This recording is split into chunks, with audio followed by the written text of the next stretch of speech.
जिस घर में बिल्ली के बच्चे पैदा होते हैं उस घर में क्या होता है।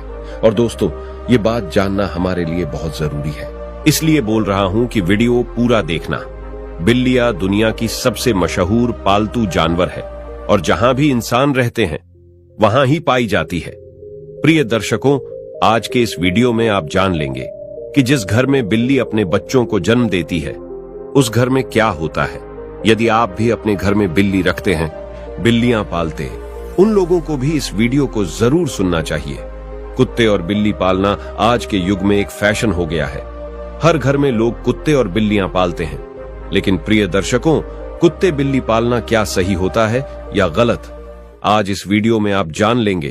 प्रिय दर्शकों, बिल्लियों के बारे में आपने काफी सारी बातें सुनी होंगी। बिल्लियों के संकेत के बारे में आपने काफी सारी बातें सुनी होंगी और काफी सारी कहानियां सुनी होंगी और काफी सारी ग्रंथ भी आपने पढ़े होंगे।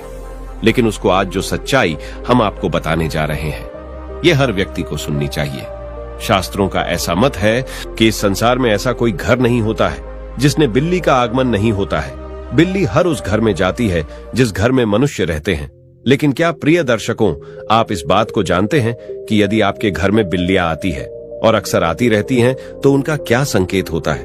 और यदि आपके घर के आजू बाजू में बिल्लियां रोती है तो उनका क्या संकेत होता है? और यदि आपके घर में बिल्लियां अपने बच्चों को जन्म देती है तो उसका क्या संकेत होता है? और प्रिय दर्शकों, यदि आप कोई शुभ कार्य के लिए जा रहे हैं और यदि कोई बिल्ली आपका रास्ता काट जाए तो प्रिय दर्शकों, उसका क्या संकेत होता है?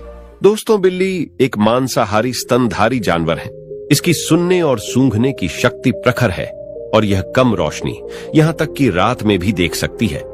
लगभग 9500 वर्षों से बिल्ली मनुष्य के साथी के रूप में है।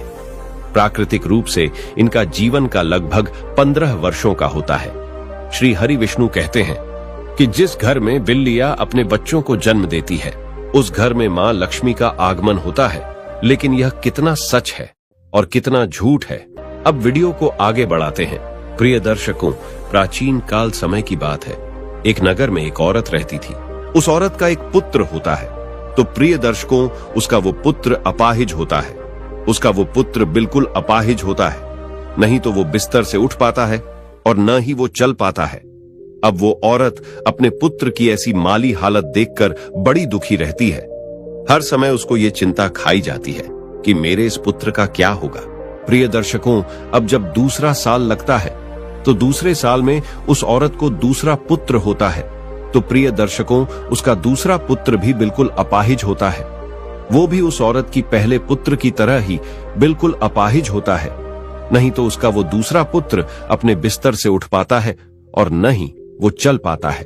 फिर दर्शकों, अब उस औरत को और भी ज्यादा चिंता सताने लगी थी कि अब तो मेरे 2 पुत्र हैं, लेकिन दोनों ही बिल्कुल अपाहिज हैं। इनका क्या होगा? इनका भविष्य कैसा होगा? उसको अब जैसे तीसरा साल लगता है तो तीसरी साल में उस औरत को तीसरा पुत्र भी होता है। जब उस औरत को तीसरा पुत्र होता है तो उसकी भी वैसी ही हालत थी जैसे दोनों पुत्रों की थी। वो तीसरा पुत्र भी नहीं तो चल पाता है और न ही अपने बिस्तर से उठ पाता है। प्रिय दर्शकों, अब वो औरत को और भी ज्यादा चिंता सताने लगी कि अब मेरे 3 पुत्र हो गए, लेकिन तीनों ही बड़े अपाहिज हैं। तीनों ही चलने फिरने की हालत में नहीं है। इनका भविष्य क्या होगा? अब इनका लालन पालन कौन करेगा? मैं कितने दिन जिंदा रहूंगी? जब तक मैं जीवित हूं तब तक तो इनकी देखभाल मैं कर सकती हूं, लेकिन मेरे जाने के बाद इनका क्या होगा? यही चिंता उस औरत को खाई जा रही थी। प्रिय दर्शकों, अब चौथा वर्ष लगता है तो चौथे वर्ष में उस औरत को चौथा पुत्र होता है।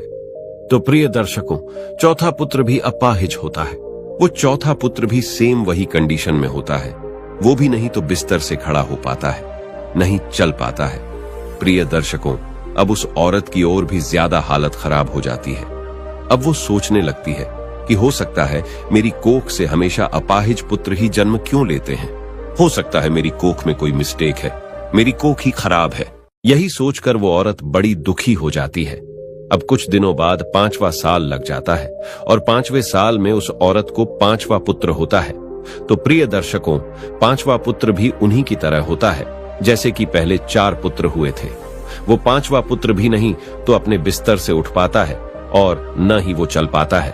प्रिय दर्शकों, अब वो औरत अपनी पूरी आशा छोड़ देती है पहले उस औरत को ऐसी आशा थी कि एक पुत्र अपाहिज है तो दूसरा पुत्र ठीक होगा। जब 2 पुत्र अपाहिज हो गए तो उस औरत को आशा होने लगी कि तीसरा तो ठीक हो जाएगा। जब 3 पुत्र अपाहिज हो गए तो उस औरत ने यह आशा रखी कि चौथा पुत्र मेरा सही होगा। प्रिय दर्शकों, जब चौथा पुत्र भी अपाहिज हो गया तो उस औरत ने बड़ी कठिनाई से एक आसार लगाई कि हो सकता है 5वां पुत्र मेरा ठीक हो जाए। प्रिय दर्शकों, जब 5वां पुत्र भी उसका अपाहिज पैदा होता है तो अब वो औरत बिल्कुल आशा छोड़ देती है और सोचने लगती है, हो सकता है मेरे नसीब में यह अपाहिज पुत्र ही लिखे हैं, या फिर हो सकता है मेरी कोख ही खराब हो। यही सोचकर वो औरत बड़ी दुखी हो जाती है और हमेशा घुट घुट के जीने लगती है। उस औरत को हमेशा यह चिंता सताने लगती है कि मेरे जाने के बाद इन 5 पुत्रों का क्या होगा, इनका लालन पालन कौन करेगा। यही चिंता उस औरत को खाई जा रही थी। घुट घुट के जीती और अपने पुत्रों का रो रो के लालन पालन किया करती थी। प्रिय दर्शकों, खून के आंसू पीती थी, लेकिन फिर भी अपने पुत्रों का अच्छे से लालन पालन किया करती थी। प्रिय दर्शकों, अब कुछ समय निकलने के बाद उस औरत के घर में एक सफेद बिल्ली आती है और वो बिल्ली उस औरत के घर में रहने लग जाती है। प्रिय दर्शकों, अब कुछ दिनों वो बिल्ली उस औरत के घर में रहती है।